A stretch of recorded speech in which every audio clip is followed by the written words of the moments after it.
Well, this assessment capable student came out of a discussion that I had many years ago with Paul Black, who wrote the Black and William paper in the inside the black box many years ago.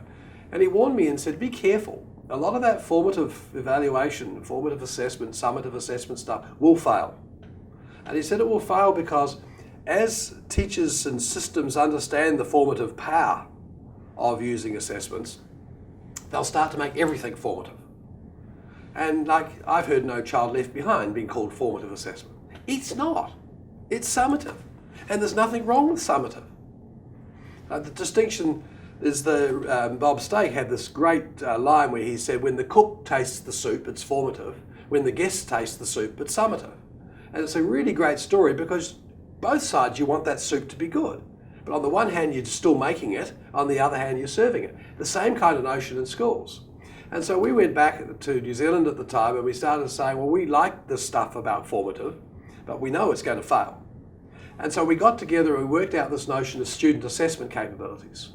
And the argument is that if we teach the students how to evaluate their own learning, that's what the key of formative assessment is. And of course, if you're going to teach the students that, the teachers have to know it to teach the students that. So you get that double virtuous circle without all that language that goes with formative versus summative. And students need to know, as they're going through their learning, how to use assessment to improve their learning. Plus they also have to know to use assessment to know if they've reached the 6-foot bar or whatever it is they're trying to achieve, the summative side of things. And so this is the kind of notion that we're looking at. Now, self-regulated learning in some ways is kind of like that, but it asks for more. It asks for more than just evaluating. A lot of the self-regulated work also asks students to know how to learn, what to do when they don't know what to do. So that's a bigger ask. So I see self-assessment capable learners as a key part, but it isn't the only part.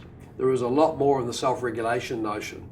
I struggle with a lot of those words. If you think of self-regulation, metacognition, lifelong learning, 21st century schools, assessment capable students, I think there's an easier way of seeing it.